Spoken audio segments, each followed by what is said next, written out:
I was at the University of Alabama last year to give a speech. And I was shocked, one, to be there. Because when I was growing up in Tuscaloosa, the University of Alabama didn't allow African Americans to attend there until 1963, when I was a 10th grade in Tuscaloosa, Alabama. And I didn't just think about how the university was then. One of the stories that is not told is that there were a lot of courageous white Southerners. You already hear about the whites who came down and lost their lives, particularly the march on 7 Montgomery March. But there were, in my hometown, and I know some of them, actually saw one when I went back to the University of Alabama, white, native-born Southerners who saw wrong and were willing to risk their lives to be part of the civil rights movement. So when you tell the story of Dr. King, it's not just Dr. King. It's not just African Americans. And it certainly was not just middle-class black people.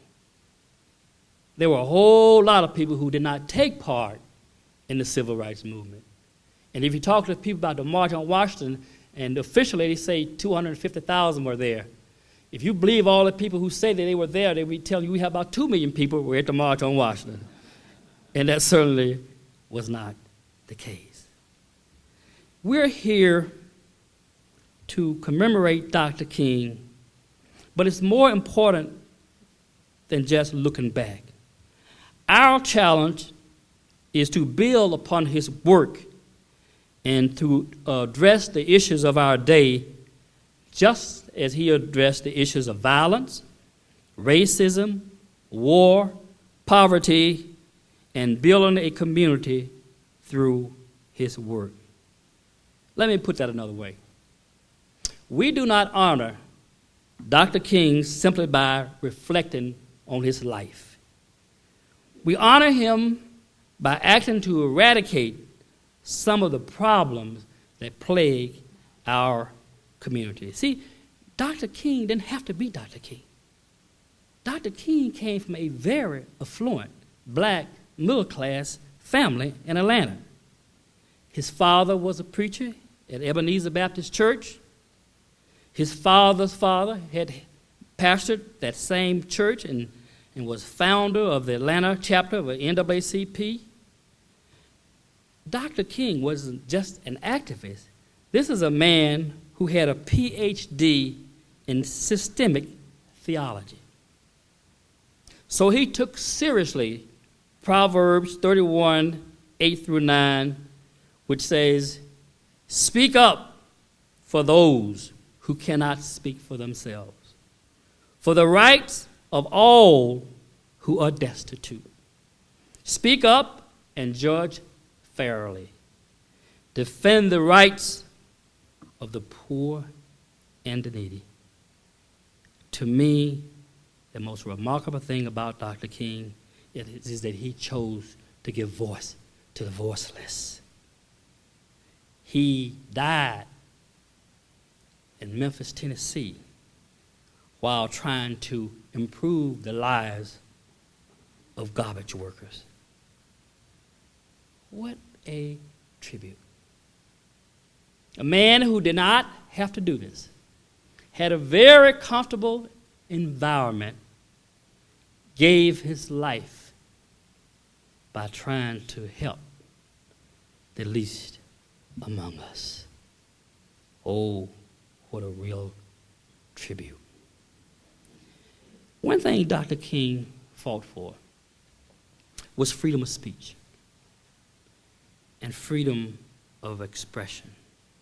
And I find it sad that some of our elected officials, and I'm not going to go in this too deeply because I don't want to spend a whole lot of time on it, they can't even be civil while discussing the issue of race. Look what happened with Senator Harry Reid when he said that Barack Obama was electable because he was light-skinned and had no Negro dialect, whatever that is.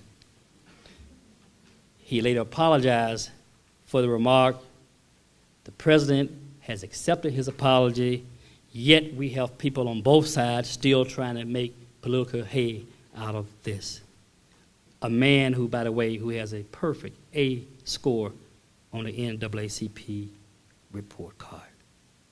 Yes, we can't even discuss race in a calm atmosphere. And the bottom line, and some people may be upset about this, but I don't care, I have a round-trip ticket. However poorly worded his comments was, he was telling the truth. Now, if he had said, for example, that Barack Obama, because he is a product of a biracial marriage, and that he has 2 Ivy League degrees from Columbia and Harvard Law, and his wife has 2 Ivy League degrees from Princeton and Harvard Law, that made a whole lot of people more comfortable voting for him. So I thought that he was trying to make a point, even though he did a poor job of it.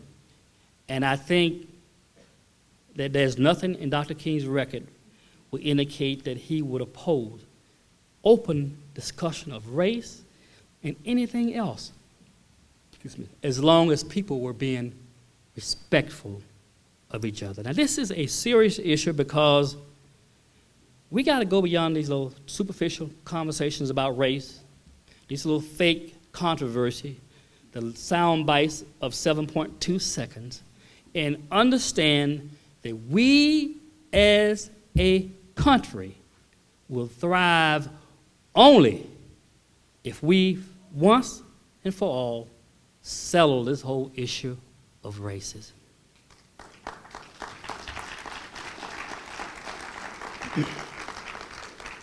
Now, the reason this is so important is the Census Bureau reported in August that by the year 2042, people of color, who are now about a third of the population, will become a majority in 2042. They reported by 2050, people of color are projected to be 54% of our total population. And what this means is we must do what Dr. King did. That was force people to get out of your insular shell and interact with other people. We have no choice. We live in a global society.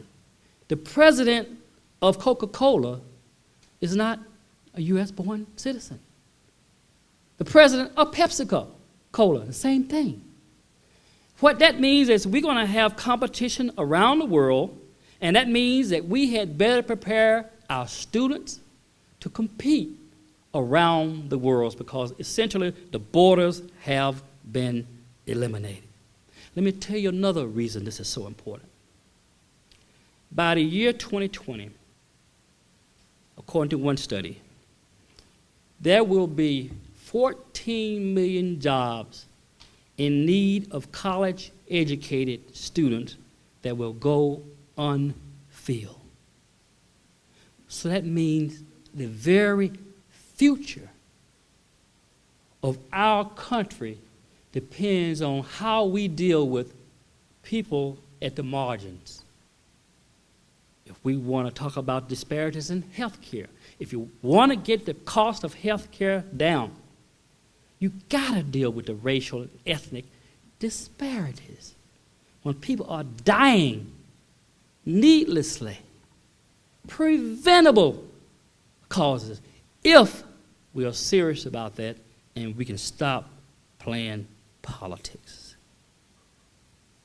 As has been often said, we may have come over on different ships, but we're in the same boat now.